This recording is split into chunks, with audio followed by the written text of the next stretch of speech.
Bruno Nassim Avoudra, bonjour. Merci beaucoup de nous rejoindre sur ces questions de médiation culturelle. Alors, bonjour et merci de m'inviter. Je voulais te poser une première question, c'est-à-dire partir de ta définition de la médiation culturelle ou de ta définition de la fonction du médiateur culturel pour après élargir sur les enjeux de la médiation culturelle aujourd'hui. Qui semble, dans son histoire, connaître des courbes un peu comme ça, qui montent et qui descendent, c'est-à-dire des périodes où elle est très à la mode, et des périodes où elle est remise en cause, où on ne sait pas très bien qui va payer les médiateurs culturels. Voilà, toutes ces questions-là. Alors, une question assez vaste pour commencer, donc quelle serait ta définition, quelle serait la fonction du médiateur culturel? Écoute, j'ai pas de définition précise de la médiation culturelle ou du médiateur culturel, et je pense que c'est pas plus mal de pas avoir une définition trop précise et trop dogmatique. J'aurais tendance à dire qu'il y a une action de médiation et donc une fonction de médiateur toutes les fois que quelqu'un adresse une proposition culturelle ou une œuvre d'art à quelqu'un d'autre. Et quand je dis que quelqu'un adresse une proposition culturelle ou une œuvre d'art, c'est pas sa proposition culturelle ou son œuvre d'art, celle-ci existe indépendamment a priori de la personne. Donc c'est un jeu à trois d'une certaine façon. Il y a la proposition culturelle ou l'œuvre d'art, c'est pas tout à fait la même chose, parfois ça se recoupe, ça peut se superposer ou pas. Et il y a la volonté d'une femme ou d'un homme d'adresser cette œuvre à quelqu'un d'autre qui se trouve en face ou en présence de l'œuvre. Et quand cela a lieu, alors il y a médiation. Ensuite, ça peut se systématiser, se professionnaliser. C'est-à-dire qu'il y a des gens dont, par exemple, les jeunes femmes et jeunes hommes que nous formons à Paris 3, en médiation culturelle, qui veulent faire de cette fonction leur métier. Et je pense que c'est un beau métier. Mais voilà, de même que je dirais une chose à peu près analogue sur l'enseignement. Hein. Je pense qu'il y a l'enseignement toutes les fois que quelqu'un apprend quelque chose à quelqu'un d'autre. Puis ensuite, il y a des gens qui en font leur métier. D'accord. Mais tu n'as pas l'impression que la définition, par exemple, qui voudrait définir le médiateur entre intermédiaire et entre les œuvres et le public serait un peu limitée sur tout ce qu'il peut faire avec les œuvres en question? Oui et non, c'est pas forcément limité. Tout dépend de l'extension que tu donnes à la notion d'intermédiaire.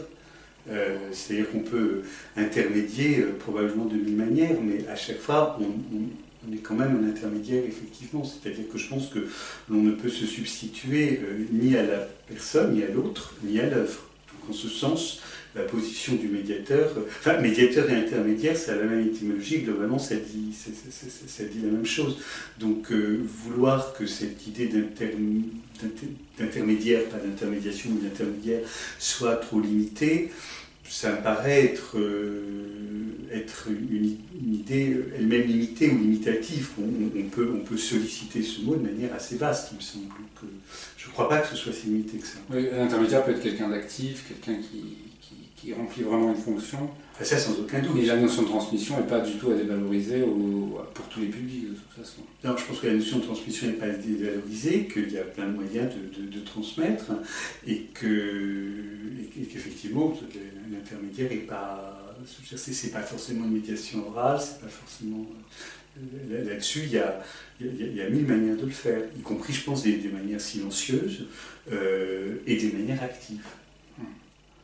Et juste une chose qui me semble assez importante, c'est qu'aussi il y a des œuvres qui se font avec les publics. Est-ce que tu considères ça? Parce que c'est intéressant le nombre d'artistes qui font de la co-construction d'œuvres, qui travaillent avec des publics issus du champ social pour arriver à faire advenir quelque chose, etc.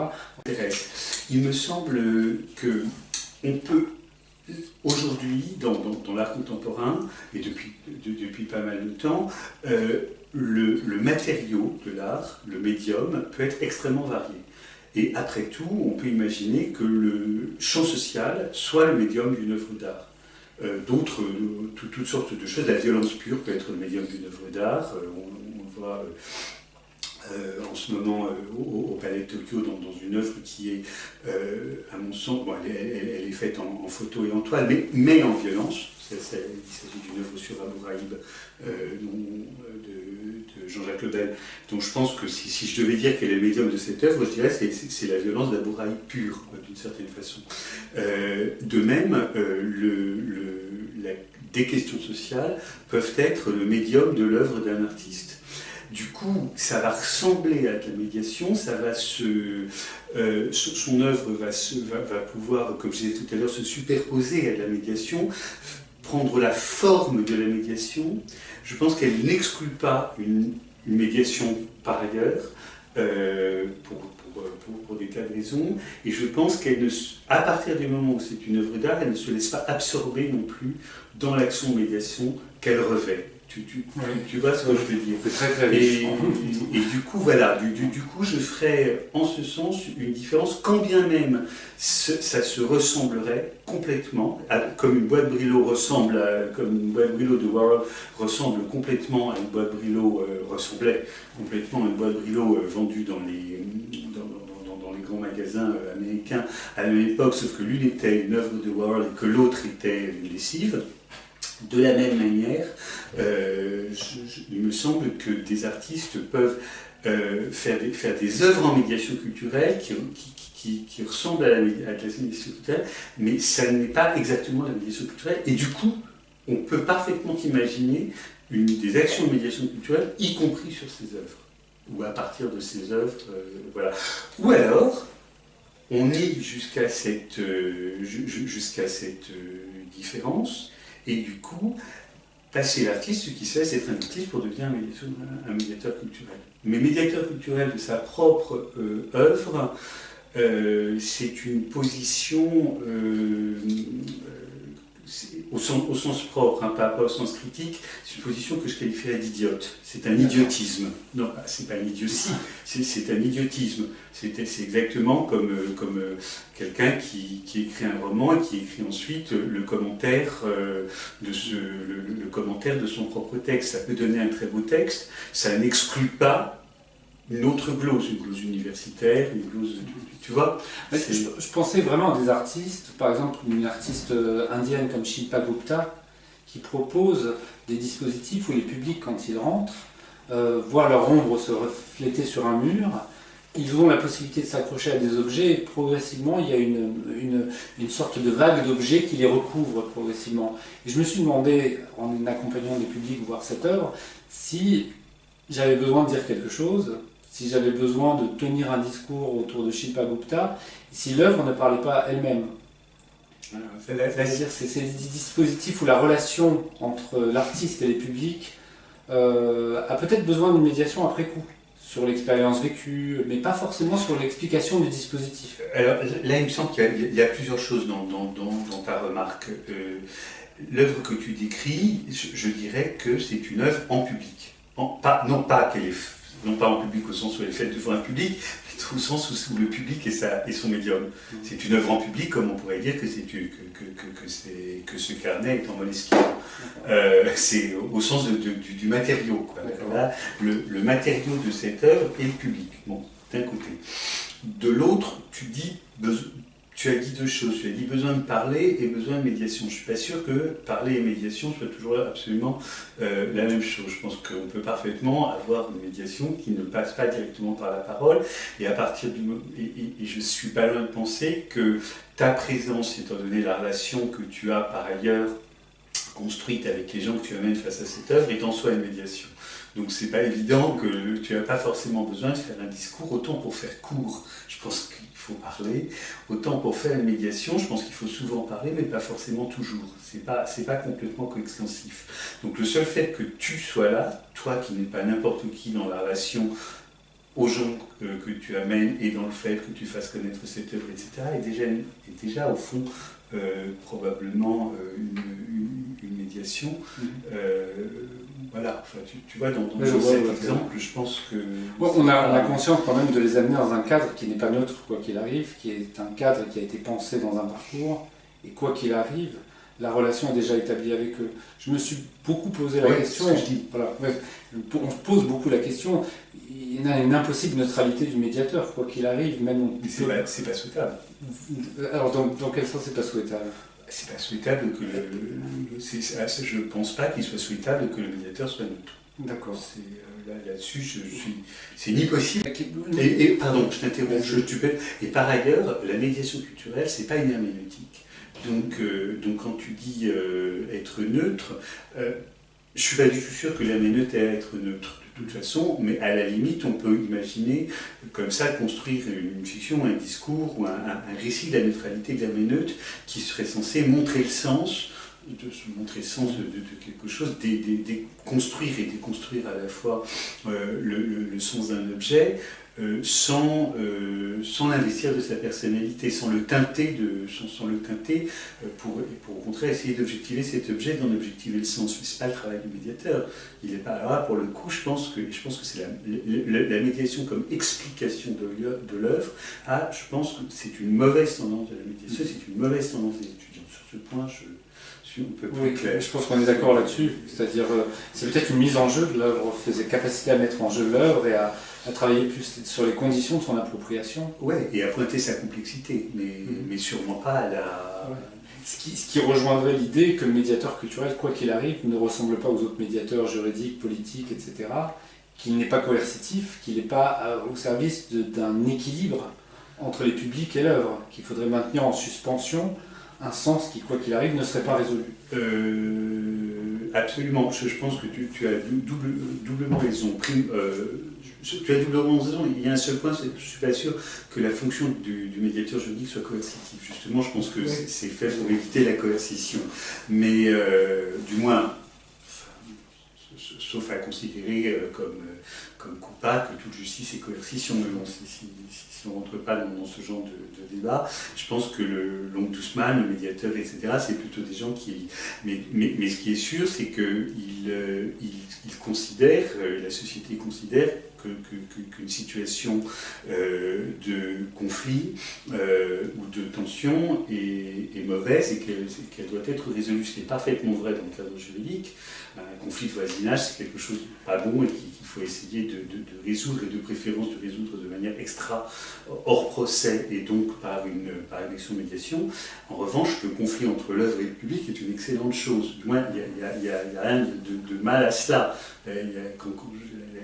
Toutes les réceptions esthétiques le rejet de l'œuvre fait partie des réceptions esthétiques, le doute sur elle, la critique. Donc c'est l'esthétique. Je ne dis pas du tout que c'est un monde sans conflit, mais je pense que c'est un monde où le conflit n'a pas du tout le même sens que dans le monde juridique. Et que du coup, la médiation ne peut pas avoir ce sens-là. Ce n'est pas quelque chose qui vise à trancher, à réconcilier.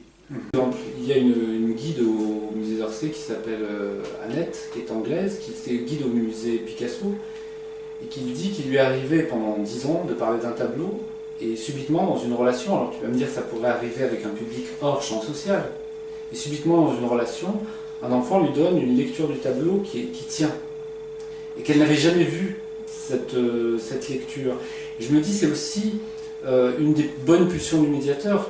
Il n'y en a pas de bonne absolue, mais serait de tirer parti de ces rencontres fortuites où la personne ne serait pas finalement toujours à la quête d'une symbolique, toujours à la quête, tu vois, de quelque chose. Je pense une maladie que moi par exemple j'ai au théâtre, c'est que très vite je prends le sens d'une représentation en la couvrant d'une sorte de vernis culturel acquis, et la personne qui viendra dans une autre dynamique va beaucoup m'apporter par rapport à ça, parce qu'elle va me faire voir des choses que je ne vois plus. Ouais. Sûrement. Comment te dire? Je pense que je pense qu'il peut évidemment parfaitement arriver, il arrive souvent qu'un regard très extérieur ou venu d'une certaine façon, venu là par hasard, soit en même temps, un regard ou une écoute évidemment, soit en même temps extraordinairement pertinente. Et du coup, celui qui peut saisir cette pertinence en profite. et en ce sens, il y a un enrichissement. Je ne pense pas pour autant que ce soit toujours pertinent, et en tous les cas, le cadre de la pertinence. Non, c'est pas que je ne pense pas que ce soit toujours pertinent, j'en sais rigoureusement rien, mais je pense que les cadres de pertinence doivent être définis pour obtenir quelque chose d'intéressant. D'accord. C'est ça, il y a beaucoup de cadres de pertinence possibles. C'est-à-dire qu'en fait, il y a beaucoup de possibilités où la lecture des œuvres, ou la relation autour des œuvres peut être de qualité quoi qu'il arrive. Absolument, mais ça n'empêche pas qu'il y ait aussi des contresens possibles. Alors ça peut être des contresens heureux, mais ça peut être mais ça peut être aussi de simples contresens. Je veux dire, on peut, qui que l'on soit, voilà, je dirais que qui que l'on soit, on peut dire ou penser d'une œuvre quelque chose de pertinent, quelque chose de stupide. Tu vois, ou quelque chose d'à côté, et que la question de la manière dont l'œuvre peut plus ou moins le supporter est une. On n'en reparle de toute façon, puisque l'œuvre est inerte, mais la manière dont elle peut plus ou moins le supporter est une question que je trouve très, très intéressante j'avais il y a très très très longtemps de ça, j'avais un élève qui m'avait proposé une analyse du passage de l'éducation sentimentale où Madame Arnaud est dans le bateau, donc à peu près le début de l'éducation sentimentale, et il revenait en disant cette femme est vraiment très bien, on sent, Flaubert nous a montré que c'est une femme très digne, très pudique, etc. Au bout d'un moment je lui dis c'est fort bien, mais qu'est-ce qui vous permet de dire dans le texte? Il me dit vous voyez, elle est voilée. D'accord. Oui.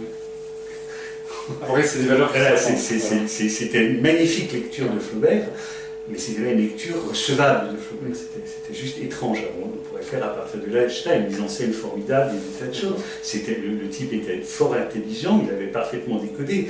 Mais tu es bien d'accord que pour autant, c'était pas quelque chose qu'on pouvait recevoir comme lecture, comment dire, voilà, c'est tout ce que je veux dire. Oui, tout à fait. Alors c'est intéressant aussi du côté de la médiation interculturelle, parce qu'on a été confronté à ces questions-là en atelier, à certains moments où des personnes ont projeté une lecture unique d'une œuvre possible et ont condamné le reste du groupe à voir l'œuvre qu'à travers le prisme de leur lecture, qui était très réduite aussi à ce moment-là et qui ne donnait plus d'air à tout autre que tu identifies justement dans certains musées qui traitent de la question de l'interculturalité et qui ne rempliraient pas cette mission.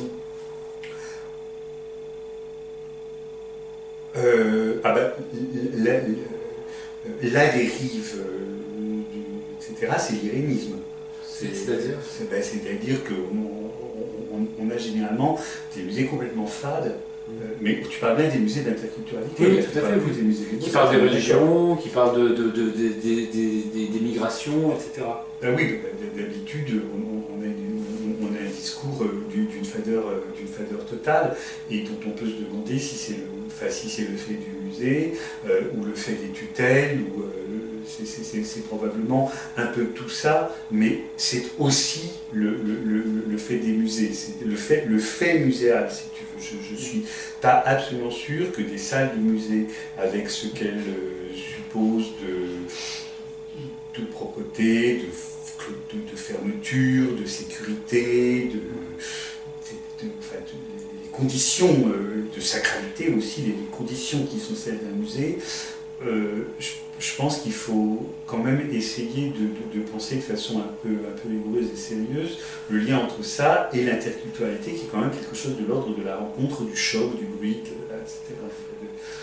De ce genre de choses. Et donc, tu vois, enfermer l'interculturalité de 10h du matin à 19h avec, je sais pas quoi, 4 € l'entrée, alors qu'il suffit de sortir à la station Saint-Denis pour voir ce que c'est que l'interculturalité, la station Barbès-Rochechouart, ou d'aller dans le 13e, pour rester à Paris, qui est ce que je connais le mieux, c'est un peu... c'est un peu particulier comme démarche. Et je ne suis pas sûr que ce soit, du moins ce que j'ai pu voir était jusqu'à maintenant, à mon avis, pas convaincant. Mais je suis sûr qu'on peut imaginer des choses convaincantes. Mais pour l'instant, je n'ai pas encore masse de choses convaincantes. C'est peut-être une question difficile à laquelle répondre, mais qu'est-ce qui manquerait, enfin, intuitivement comme ça Je pense, il manque. C'est difficile. Enfin, il manque le réel, quoi. C'est-à-dire qu'il manque de se colter vraiment à ce que c'est. Du coup, on y substitue un récit, et un récit ou une représentation, ce qui est une des fonctions d'un musée, d'être le lieu d'un récit, de représentation, de mise en fiction. Mais là, dans le cas des musées d'interculturalité, il me semble qu'il y a une forme de conflit de vocation qui est absolument intéressante, sans doute absolument dépassable, mais en tout cas qui doit être pensée quand même comme tel, comme un conflit de vocation. Encore une fois, entre la vocation du musée, qui est celle d'un lieu de quelque chose, de représentation, de mise en récit, et ainsi de suite, et l'interculturalité qui est de l'ordre du fait et du réel, et qui est constamment rattrapée par l'urgence du fait et du réel, par l'urgence des migrations, par l'urgence des guerres, par l'urgence du chômage, par l'urgence de la pauvreté, par l'urgence de la drogue. Enfin, tu vois, c'est pas... J'ai deux exemples sur lesquels tu peux peut-être rebondir. Il y avait dans un groupe de travail, ça m'avait beaucoup marqué, à l'époque où on avait un travail à faire avec le Grand Palais, où on avait montré une œuvre d'Anish Kapoor qui est un boulet de canon qui en suit, qui sort, et toutes les 15 ou 20 minutes, le boulet de canon va se dissoudre face à un mur et signifier du sang, en fait. Voilà. Et il y a un monsieur qu'on pensait que ça allait être difficile. Pour moi, ça, c'est de la merde. Mais pour moi aussi, ça me profondément. Voilà. Un des médiateurs commence à lui expliquer, lui dit, mais vous allez voir, c'est une œuvre d'art. Il fait, mais ne croyez pas que je ne juge pas l'esthétique de cette œuvre d'art. Il dit, j'ai perdu 19 amis pendant la guerre, et pour moi, c'est un geste inutile. Oui, mais pour moi aussi. L'espèce de symbolisation lourdaude dans une partie de l'art en général, et contemporain en particulier, et tout particulièrement chez Anish Kapoor, quelque chose qui, je dois dire, exactement comme le type dont tu parles, m'exaspère. Donc effectivement, ce que tu dis, c'est exactement ce que je vise, quoi. Face au journal, face au deuil, face au drame des migrants, aller dans un musée pour voir envoyer des balles de plastique rouge, c'est débile. Voilà, mais c'est intéressant parce que ça a été fait par Nikit Saint-Phal dans les années 50. Voilà. Et ce qui est intéressant, c'est de voir qu'est-ce que ce monsieur nous apporte et comment on projette sur lui. Ça va être quelqu'un de dissident, ça va être difficile dans le travail, et lui il nous dit non, mais attendez, j'ai bien compris l'enjeu esthétique de cette œuvre, simplement par rapport à mon vécu, ça n'a aucun intérêt. Et je me dis que aussi peut-être que la médiation crée ce type de chocs qui sont intéressants et qui nous enseignent à nous, qu'on fait une erreur à ce moment-là, le bêtisier de la médiation ressurgit, parce qu'on va cantonner, assigner cette personne à une place en disant que c'est quelqu'un d'un peu difficile, qui va perturber le groupe, et pas du tout. En fait, il ne le perturbe pas du tout pendant tout le projet. Il ne fait que nous montrer qu'il y a une différence de vécu. Et je pense qu'il y a peut-être une réflexion à mener. Olivier Neveu, dans un entretien à France Culture, qui a écrit Politique du spectateur, Olivier Neveu nous dit, mais est-ce que les artistes qui sont des artistes de la fin du monde, de la victimisation, se rendent compte, ça, à qui ils s'adressent? Parce que la majorité du monde vit cela. Et donc ils ne s'adressent pas forcément à cette majorité du monde pour faire ça. Ils cherchent à bousculer. Et c'est là où je reviens à la question d'habitude. Je ne crois pas, ils s'adressent aux collectionneurs. Voilà. Exactement. Ils s'adressent à leurs galeristes, aux collectionneurs. Et ne pas être complètement angélique. Il y a leur banquier accessoirement. Je voulais aller vers un terrain peut-être pour conclure, faire un terrain un peu plus politique, encore une fois. Je trouve que de plus en plus, la société telle qu'elle va pose des questions à la place du médiateur. quoi qu'il arrive. Il y a une grande réflexion qui est menée dans le spectacle vivant en se disant mais qui va payer ces médiateurs en plus? Les metteurs en scène eux-mêmes s'affirment comme étant des médiateurs très souvent, ce qui remet en cause la place du médiateur en disant nous sommes les médiateurs d'un texte, d'un répertoire, nous participons dans notre communication. Alors, est-ce que tu penses que la place du médiateur a de l'avenir?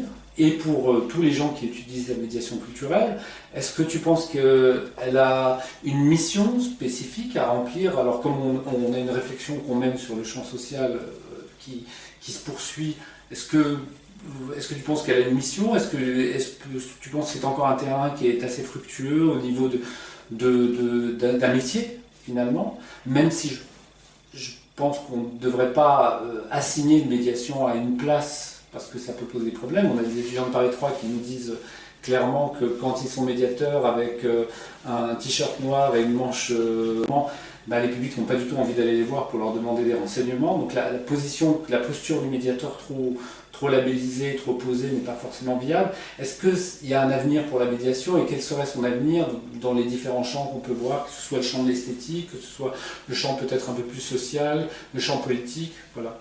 Une question énorme, hein, j'en conviens. Oui, c'est une question énorme. Oui, je pense qu'il y a un vrai avenir pour la médiation, d'autant plus que je pense que les médiateurs sont souvent des gens eux-mêmes assez malins et plastiques et qui sentent très bien, qui inventent leurs pratiques, je crois qu'ils savent le faire, et je pense aussi qu'il y a un simple mouvement tout de même réel de, je ne sais pas si le mot démocratisation est le bon, je crois pas d'ailleurs, mais d'un brassage de plus en plus grand. Il y a de plus en plus de gens qui bougent, qui ont envie d'aller vers d'autres, vers des œuvres, etc. Enfin, voilà, donc, et en ce sens, je pense tout simplement que démographiquement parlant, la médiation a de l'avenir. Maintenant, je tique un peu plus sur ton expression de mission, à laquelle je ne suis pas complètement certain de souscrire, parce que le mot est quand même très lesté par son histoire religieuse.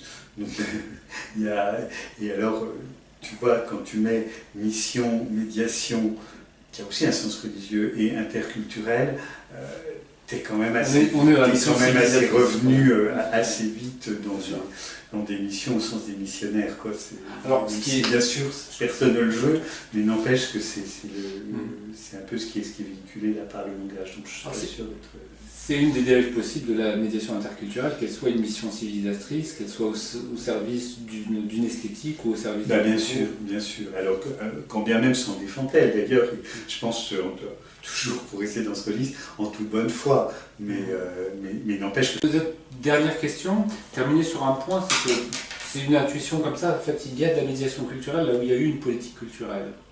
Il y a de la médiation culturelle au Québec, il y a de la médiation culturelle en France, et on a l'impression que l'origine même de la médiation culturelle répond à une forme de refoulé, c'est-à-dire que c'est parce qu'il y a eu une politique culturelle et parce qu'elle a été à la fois suffisante au moment où elle s'est exercée et insuffisante 10 ans, 20 ans après, qu'on parle de médiation culturelle. On a l'impression qu'on ne peut pas parler de la même façon de médiation culturelle dans des politiques où il n'y a pas eu de politique culturelle volontariste. Je sais pas. Je sais pas, j'en suis pas complètement convaincu. Je pense qu'il y a des expériences de pays où il n'y a pas eu une grande politique culturelle et où la médiation est quasiment moteur, ou en tous les cas contemporaine de la naissance des politiques culturelles en ce moment. Avec un collègue et ami, on a fait une mission, au sens administratif du terme, au Pérou. Et il n'y a pas de grande, d'après ce qu'on nous a expliqué, il n'y a pas d'histoire, il n'y a pas une vraie histoire de politique culturelle au Pérou. On a quelques musées, et puis c'est un pays d'une richesse culturelle extraordinaire, mais il n'y a pas de politique culturelle au sens ministériel avant récemment.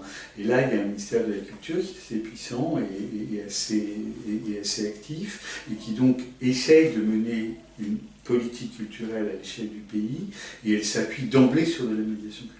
Donc parfois la médiation précède quasiment. Et donc ils ont une carte universitaire de médiation culturelle qui est loin d'être négligeable. Il y a plusieurs universités qui en proposent,